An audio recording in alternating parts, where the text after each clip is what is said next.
श्री स्वामी समर्थ सगळ्यांना. तर आज आपण बनवणार आहोत बटाटा आणि साबुदाण्याचे पळी पापड. एकदम मऊ असे आणि तोंडात टाकताच वेळ घालणारे, कुरकुरीत. चला तर मग त्याची रेसिपी आपण बघूया. त्यासाठी इथे मी अर्धा किलो शाबू तांदूळ घेतलेले आहेत. हे मी बारीक साईज घेतलेले आहे, तुम्ही ह्याच्यामध्ये मोठी साईज घेऊ शकता. हे रात्री भिजत घालायचे, 2-3 पाणी स्वच्छ धुवून भिजत ठेवायचे आहेत आणि साबुदाण्याच्या वर थोडं पाणी यायला पाहिजे अशा पद्धतीने आपण हे भिजत घालणार आहोत. तरी खायला खूप छान लागतं ते पापड, तुम्ही नक्की करून बघा. लाटायचं काही टेन्शन नसतं अजिबात. अशा प्रकारे हे मी रात्रभर भिजत घातलेले आहेत. आता इथे दुसऱ्या दिवशी मी इथे एका पातेल्यात, त्याच पातेल्याने, ज्या पातेल्याने आपण साबुदाणा मोजून घेतले होते त्या पातेल्याने 4 पातेले आता मी इथे पाणी घेतलं आहे आणि एक पातेलं साईडला गरम करायला ठेवलं आहे.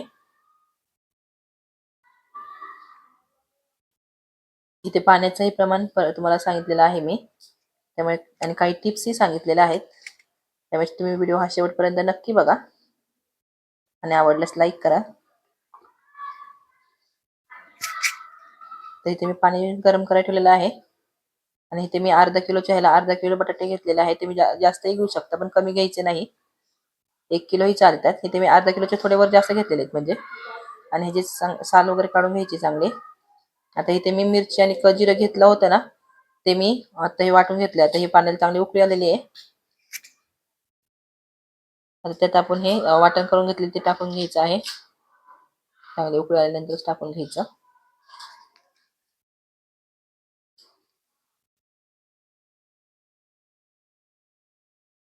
आता मीठ घेतलेलं आहे 1 चमचाभर. आपल्याला लागेल तसं मिठाची चव घेऊन बघायची. आता सध्या मी 1च चमचा घेतलेला आहे, मोठा चमचा 1. आणि हे आपण साबुदाणे हे करून घ्यायचे आहेत, टाकून घ्यायचे आहेत. तर ते साबुदाणे मीडियम गॅसवर शिजायचे आहेत, मोठा गॅस करायचा नाही. इथे तर मी आपले बटाटे किसून घेत आहे. अशा प्रकारच्या किस्तीने किसून घ्यायचे आहेत बटाटे.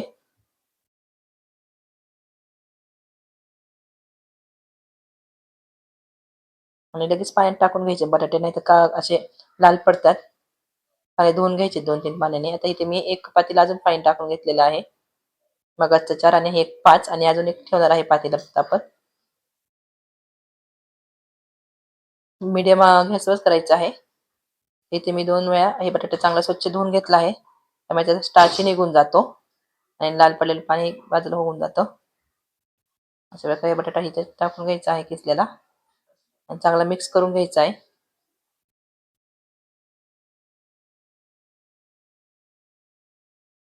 अशा प्रकारे चांगलं मिक्स करून घेतलेलं आहे. परत मी 1 पातेलं पाणी टाकणार आहे. इथे जवळजवळ 6 पातेले आपले पाणी झालेलं आहे. ज्या पातेल्याने आपण साबुदाणा घेतला होता त्याच पातेल्याने घ्यायचा आहे. तुम्ही असं कुठलंही मेजरमेंट घेऊ शकता. तर मी इथे थोडं हे पातेलं काढून घेणार आहे, कारण की मला कलरचं हे करायचं आहे थोडं, त्यामुळे. तुम्ही एकच पातेलं घेऊ शकता, फक्त पातेलं मोठं घ्या. मी इथं बारीक घेतलं होतं कारण की मला 2 पातेलं डिवाइड करायचं होतं, त्यामुळे. तर इथे मी हिरवा कलर घातलेला आहे, खायचा कलर आपला. हे कलरचे छान लागतात पापड खायला. मुलंही आवडीने खातात मग. आणि लग्न सीझनलाही अशा प्रकारे तुम्ही करू शकता. तर इथे माझं मीठ कमी होतं, त्यामुळे अजून दोन्ही कमी थोडं मीठ टाकलेलं आहे. मीठ थोडंसं जास्त झालं तरी चालतं, पण कमी होऊन द्यायचं नाही, कारण की आपण उन्हात वाळवताना अजून थोडं मीठ कमी होतं, उडून जातं त्यामुळे. तर हे मीडियम गॅसवर चांगलं शिजवून घ्यायचं आहे. जवळजवळ इथे मला 30 मिनिटं लागलेत मीडियम गॅसवर शिजवायला. चांगलं शिजवून द्यायचं. चांगलं शिजलं की चांगले होतात पापड, कारण की आता इथे मी प्लॅस्टिक घेतलं होतं अशा प्रकारे. त्याच्यात हे पळी पापड असे घालायचे, तुम्ही बघू शकता व्हिडिओमध्ये. चांगलं शिजलं की खूप छान पापड होतात त्याचे. अशा प्रकारे थिकनेस पाहिजे, जास्त पातळ नको. इथे माझे हे पापड सगळे घालून झालेले आहेत आणि 2 दिवस मी चांगले उन्हात सुकून घेतले. उन्हातच सुकून घ्यायचेत, कारण की घरात सुकायचं म्हणलं की परत ते चांगले सुकत नाहीत, त्यामुळे उन्हात चांगले सुकून घ्यायचे 2 दिवस. तर हे अशा प्रकारे हे पापड झालेले आहेत, तुम्ही बघू शकता किती छान असे फुलतात. रंगही चांगला पांढरा शुभ्र आलेला आहे. एकदम असे कुरकुरीत लागतात हे खायला पापड, छान झाले होते. तुम्ही आता मिरची वगैरे नसं टाकली तरी नाही टाकू शकत, नाही टाकायची तुम्हाला तर नका टाकू, तसं काही नाही, स्किप करू शकता. तर हे पापड इथे माझे झालेले आहेत. तर तुम्हाला हा व्हिडिओ कसा वाटला तुम्हाला नक्की सांगा.